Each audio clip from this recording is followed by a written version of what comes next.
ನಾವು 27ನೇ ತಾರೀಕು ಅನ್ನುವುದನ್ನು ಇಲ್ಲಿ ಬೊಟ್ಟು ಮಾತಾಡಬೇಕಾಗ್ತದೆ. ಯಾಕೆ 27ನೇ ತಾರೀಕು ಸಂಘ ಪರಿವಾರ ಗುಂಪು ಹತ್ಯೆಗೆ ಮೀಸಲಿಟ್ಟಿದೆಯಾ ಅಂತೇಳಿ. ಕಳೆದ ತಿಂಗಳು 27ನೇ ತಾರೀಕಿಗೆ ಕುಡುಪು ಎಂಬ ಪ್ರದೇಶದಲ್ಲಿ 40 ಆಸುಪಾಸಿನ ಒಂದು ಗುಂಪು ಅಶ್ರಫ್ ಅನ್ನುವಂಥ ಒಬ್ಬ ವ್ಯಕ್ತಿಯನ್ನ ಇಲ್ಲಿ ಗುಂಪು ಹತ್ಯೆ ಮಾಡ್ತದೆ. ಅದರ ನಂತರ ರೌಡಿ ಶೀಟರ್ ಸುಹಾಸ್ ಶೆಟ್ಟಿಯ ಕೊಲೆ ಆಗ್ತದೆ.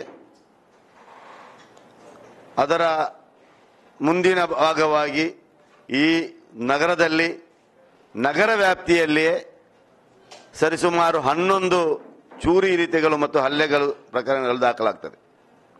ಅದಲ್ಲದೆ ಜಿಲ್ಲಾದ್ಯಂತ ಬಹಳಷ್ಟು ಕಡೆಗಳಲ್ಲಿ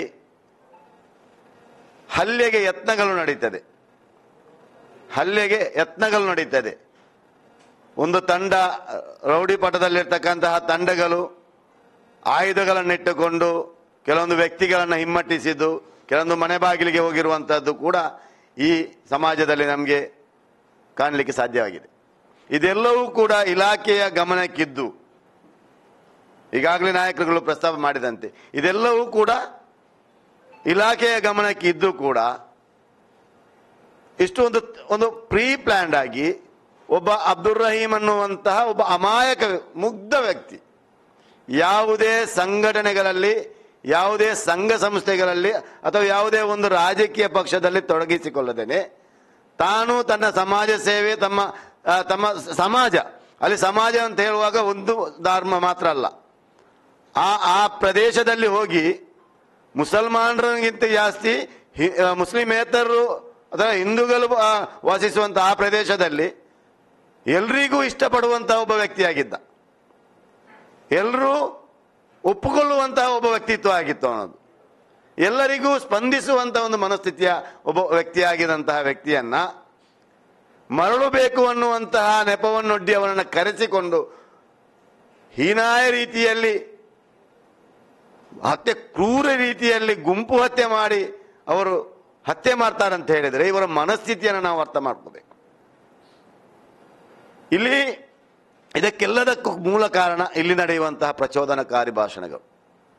ಅಶ್ರಾಫಿನ ಹಿನ್ನೆಲೆಯನ್ನು ಕೂಡ, ಅಶ್ರಾಫಿನ ಗುಂಪು ಹತ್ಯೆ ಹಿನ್ನೆಲೆಯನ್ನು ಕೂಡ ನೋಡಿದ್ರೆ ನಮಗೆ ಅದು ಕಾಣಲಿಕ್ಕೆ ಸಾಧ್ಯ ಆಗ್ತದೆ. ಅದರ ನಂತರ ಸುಹಾಸ್ ಶೆಟ್ಟಿಯ ಮರ್ಡರ್ ನಂತರ ಶ್ರೀಕಾಂತ್ ಶೆಟ್ಟಿ ಮತ್ತು ಮೆಂಡನ್ ರವರು ಮಾಡಿದಂತಹ ಪ್ರಚೋದನಕಾರಿ ಭಾಷಣಗಳು, ಭರತ್ ಕುಂಡೇಲ್ ಅನ್ನುವಂಥ ಒಬ್ಬ ರೌಡಿ ಶೀಟರ್, ಒಬ್ಬ ಕೊಲೆಘಾತಕ ಹೇಳಿದಂತಹ ಹೇಳಿಕೆಗಳು, ಭಾಷಣಗಳು, ಇಲ್ಲಿ ಮನುಷ್ಯರ ಮನೋಸ್ಥಿತಿ ಯಾವ ರೀತಿ ಹೋಗ್ತದೆ ಅಂತ ಹೇಳಿದ್ರೆ ನಮ್ಗೆ ಗೊತ್ತಿದೆ. ಅಶ್ರಾಫ್ ಅನ್ನುವಂಥ ಒಬ್ಬ ವ್ಯಕ್ತಿಯನ್ನ ಕೊಂದ ನಂತರವೂ ಕೂಡ 2 ಗಂಟೆ ಕಾಲ ಅವರು ಕ್ರಿಕೆಟ್ ಆಡ್ತಾರಂತ ಹೇಳಿದ್ರೆ, ಅದನ್ನ ಅಲ್ಲಿ ಮುಚ್ಚಿಟ್ಟು ಸುಮ್ಮನೆ ಇರ್ತಾರಂತ ಹೇಳಿದ್ರೆ, ಅದನ್ನು ತಿಳಿದಂತಹ ಪೊಲೀಸ್ ಅಧಿಕಾರಿಗಳು ಕೂಡ ಇಲ್ಲಿ ಸುಮ್ಮನೆ ಇರ್ತಾರಂತ ಹೇಳಿದ್ರೆ ಈ ಜಿಲ್ಲೆ ಅಥವಾ ಈ ವ್ಯವಸ್ಥೆ ಯಾವ ಕಡೆ ಹೋಗ್ತಾ ಇದೆ?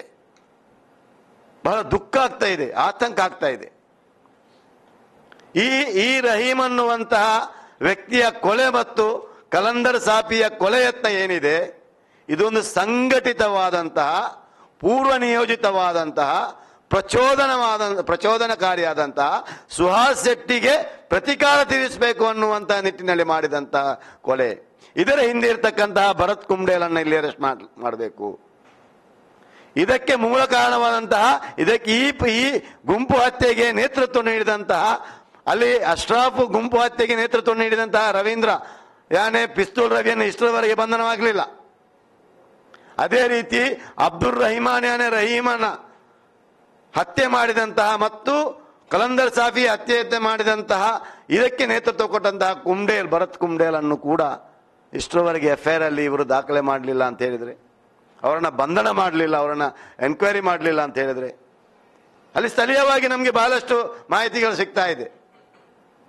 ಈ ಹತ್ಯೆ ನಡೆಯೋದಕ್ಕಿಂತ ಸ್ವಲ್ಪ ಸಮಯ ಮುಂಚೆ ಭರತ್ ಕುಂಡೇಲ್ ಆ ಪ್ರದೇಶದಲ್ಲಿ ಇದ್ರು, ಅವರ ಜೊತೆ ಒಂದು ತಂಡ ಇತ್ತು ಅನ್ನೋದನ್ನ ಅಲ್ಲಿರ್ತಕ್ಕಂಥ ಸ್ಥಳೀಯರು ಮಾತಾಡ್ತಾ ಇದ್ದಾರೆ.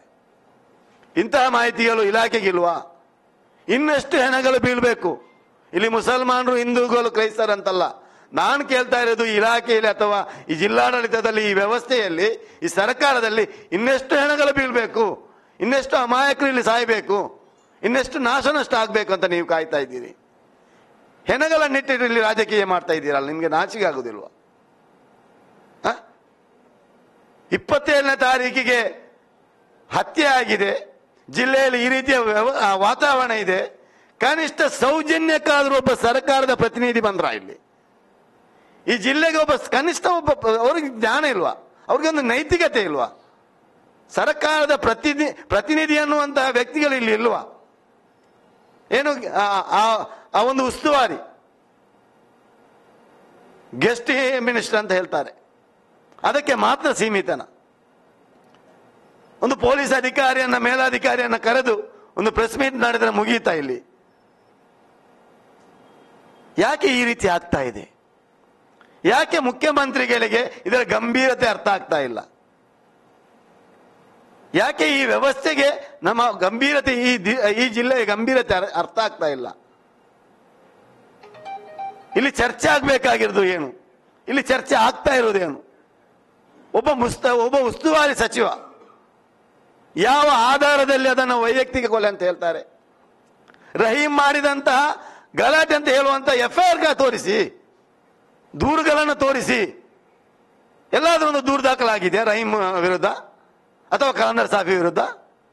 ಇದು ಯಾವುದನ್ನು ಇಟ್ಕೊಳ್ಳೋದೇನೆ, ಯಾರೋ ಒಂದು ಗೀಚ್ ಕೊಟ್ಟರು ಅಥವಾ ಯಾರೋ ಒಬ್ಬರು ಹೇಳಿದ್ರಂತ ಹೇಳಿ ಒಂದು ಸ್ಟೇಟ್ಮೆಂಟ್ ಕೊಡೋದಂತ ಹೇಳಿದ್ರೆ ಇವ್ರಿಗೆ ಅಷ್ಟು ಒಂದು ನೈತಿಕತೆ ಇಲ್ವಾ? ಅವ್ರಿಗೆ ಅಷ್ಟೊಂದು ಜವಾಬ್ದಾರಿ ಬೇಡವಾ? ಒಂದು ಮಿನಿಸ್ಟರ್ ಅಲ್ವಾ ಅವರು? ಒಂದು ಸಚಿವರಲ್ವಾ ಅವರು? ಈ ಕಾಂಗ್ರೆಸ್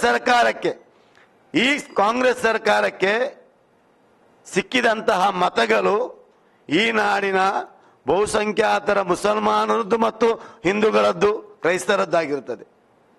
ಇದು ಅರ್ಥ ಮಾಡ್ಕೊಳ್ಬೇಕು. ಇವರಿಷ್ಟು ಗರಿಷ್ಠ ಮಟ್ಟದಲ್ಲಿ 137 ಸೀಟು ಇವರು MLAಗಳನ್ನು ಇಡಬೇಕಾದ್ರೆ ಇವರ ನಾಯಕರುಗಳಿಂದ ಅಲ್ಲ, ಇಲ್ಲಿರ್ತಕ್ಕಂಥ ಪ್ರಜ್ಞಾವಂತ ನಾಗರಿಕರ ಮತದಿಂದ ಆಗಿರ್ತದೆ. ಆ ಪ್ರಜ್ಞಾವಂತ ನಾಗರಿಕರಿಗೆ ಈ ರೀತಿಯ ಒಂದು ಪರಿಸ್ಥಿತಿ ಆಗಿದೆ ಅಂತ ಹೇಳಿದ್ರೆ, ಇದನ್ನ ಇವರಿಗೆ ಗಂಭೀರತೆ ಇವರಿಗೆ ಅರ್ಥ ಆಗ್ತಾ ಇಲ್ಲ ಅಂತ ಹೇಳಿದ್ರೆ, ನಾವು ಹೇಳ್ತಾ ಇರುವಂತದ್ದು ಈ 3 ಪ್ರಕರಣಗಳನ್ನ ಒಂದು ಉನ್ನತ ಮಟ್ಟದ ತನಿಖಾ ಅಧಿಕಾರಿಯನ್ನ ನೇಮಿಸಿ ತನಿಖೆ ಮಾಡಬೇಕು. IPS ಆಫೀಸರ್ ಅನ್ನ ಮತ್ತು ಒಂದು ತಂಡವನ್ನು ಇದಕ್ಕೆ ನಿಯೋಗ ಮಾಡಬೇಕು. ಅದರ ಜೊತೆಗೆ ಮೃತಪಟ್ಟಂತಹ ಕುಟುಂಬಗಳಿಗೆ ಪರಿಹಾರವನ್ನು ಘೋಷಣೆ ಮಾಡಬೇಕು.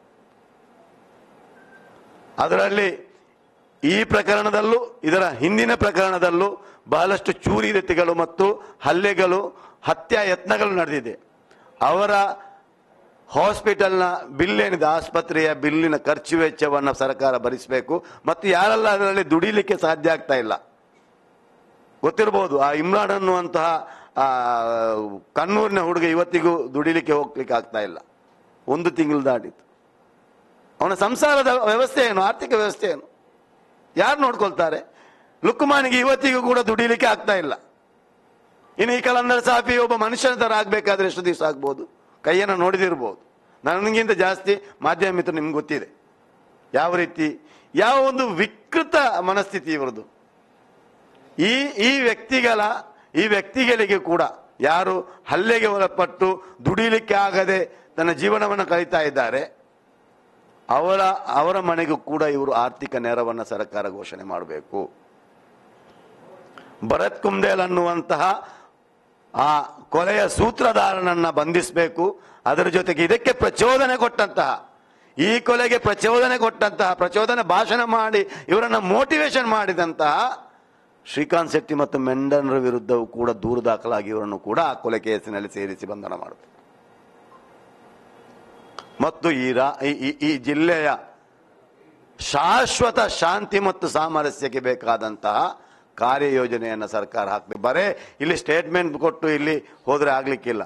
ಅದನ್ನ ಕಾರ್ಯಪ್ರವೃತ್ತ ಮಾಡುವಂತಹ ನಿಟ್ಟಿನಲ್ಲಿ ಸರ್ಕಾರ ಮುತುವರ್ಜಿ ವಹಿಸಬೇಕು. ಯಾವುದೇ ಧರ್ಮದವನಾಗಿರ್ಲಿ, ಯಾವುದೇ ಜಾತಿಯವನಾಗಿರ್ಲಿ, ಜೀವಕ್ಕೆ ಬೆಲೆ ಇದೆ. ಇನ್ನಷ್ಟು ಇಲ್ಲಿ ಈ ರೀತಿಯ ಘಟನೆಗಳು ನಡೆಯದಂತೆ ಮುಂಜಾಗ್ರತಾ ಕ್ರಮವನ್ನು ವಹಿಸಿಕೊಳ್ಬೇಕು. ಈಗಾಗಲೇ ರಿಯಾಜ್ರವರು ಪ್ರಸ್ತಾಪಿಸಿದರು ನಾಕಬಂದಿಗಳೆಷ್ಟು ಯಾವ ರೀತಿ ಕಾರ್ಯಾಚರಿಸ್ತಾ ಇದೆ ಅಂತೇಳಿ. ನಾವೆಲ್ಲರೂ ಕೂಡ ಮಾಧ್ಯಮ ಮಿತ್ರರನ್ನ ಸೇರಿಕೊಂಡು ನಾವೆಲ್ಲರೂ ಕೂಡ ದಿನಂಪ್ರತಿ ಹೋರಾಟ ಮಾಡ್ತಾ ಇದ್ದೀವಿ. ಮಂಗಳೂರು ಕಮಿಷನರೇಟ್ ವ್ಯಾಪ್ತಿಯಲ್ಲಿ ಇರುವಂತಹ ಒಂದು ಕಟಿಬದ್ಧತೆ ಅಥವಾ ಪೊಲೀಸರ ಒಂದು ಕಾರ್ಯದಕ್ಷತೆ ಏನಿದೆ, ಇದನ್ನು ನಮ್ಗೆ ಯಾಕೆ SP ವ್ಯಾಪ್ತಿಯಲ್ಲಿ ಕಾಣಲಿಕ್ಕೆ ಸಾಧ್ಯ ಆಗ್ತಾ ಇಲ್ಲ? ನಾನು ಹೇಳುವಂಥದ್ದು ಸರ್ಕಾರವನ್ನ, ಈ ಗೃಹ ಸಚಿವರು ಪ್ರಪ್ರಥಮವಾಗಿ ಈ ರಾಜ್ಯದ ಗೃಹ ಸಚಿವರು ರಾಜೀನಾಮೆ ಕೊಡಬೇಕು. ಅದರ ಜೊತೆಗೆ ಇಲ್ಲಿಯ SP ಅನ್ನು ವರ್ಗಾವಣೆ ಮಾಡಬೇಕು. ಒಂದು ದಕ್ಷ ಮತ್ತು ನಿರ್ದಾಕ್ಷಿಣ್ಯವಾಗಿ ಕ್ರಮ ಕೈಗೊಳ್ಳುವಂತಹ ಒಬ್ಬ ಅಧಿಕಾರಿಯನ್ನ ಇಲ್ಲಿಗೆ SP ಆಗಿ ನೇಮಕ ಮಾಡಬೇಕು. ಅದು ತಕ್ಷಣ ಮಾಡಬೇಕು. ಅದರ ಜೊತೆಗೆ ಇಲ್ಲಿ ಈ ಕೊಲೆ ಪ್ರಕರಣದಲ್ಲಿ ಈಗ ತಪ್ಪಿಸಿಕೊಂಡಿದ್ದಾರೆ ಅಂತಿದೆ. ತಪ್ಪಿಸಿಕೊಂಡಿದ್ರೆ ಇವರಿಗೆ ಆಶ್ರಯ ಕೊಟ್ಟವರು, ಇವರಿಗೆ ಬೇಕಾದಂತಹ ಕೊಲೆಗೆ ಬೇಕಾದಂತಹ ಅಥವಾ ಗುಂಪು ಹತ್ಯೆಗೆ ಬೇಕಾದಂತಹ ಸಹಕಾರ ನೀಡಿದಂತಹ ಎಲ್ಲರನ್ನೂ ಕೂಡ ಬಂಧನ ಮಾಡಬೇಕು. ಇನ್ನು ಮುಂದೆ ಇಂತಹ ಆಲೋಚನೆ ಮಾಡುವವನಿಗೂ ಕೂಡ ಅದು ಹೆದರಿಕೆ ಬರಬೇಕು, ಅವರು ನಡಗಬೇಕು. ಅಂತಹ ಆ ಒಂದು ಸ್ಟ್ಯಾಂಡ್ ಅನ್ನ ಡಿಪಾರ್ಟ್ಮೆಂಟ್ ಮತ್ತು ಇಲ್ಲಿ ಜಿಲ್ಲಾಡಳಿತ ತೆಗೆದರೆ, ಇಲ್ಲಿಯ ಸರ್ಕಾರ ತೆಗೆದರೆ ಮಾತ್ರ ಇದಕ್ಕೆ ಕಡಿವಾಣ ಹಾಕಲಿಕ್ಕೆ ಸಾಧ್ಯ ಇದೆ. ನಾವು ಹೇಳ್ತಾ ಇರುವಂತದ್ದು, ಈ ಭರತ್ ಕುಂಡೇಲನ್ನ ಒಂದು ವೇಳೆ ನೀವು ಬಂಧನ ಮಾಡಿ, ಇವರುಗಳು ಈ ಪ್ರಚೋದನಕಾರಿಗಳು ಮತ್ತು ಇದಕ್ಕೆ ಕಾರಣಕರ್ತರನ್ನು ನೀವು ಬಂಧನ ಮಾಡದಿದ್ರೆ ನಾವು ಪ್ರತಿಭಟನೆ ಮಾಡುತ್ತೇವೆ.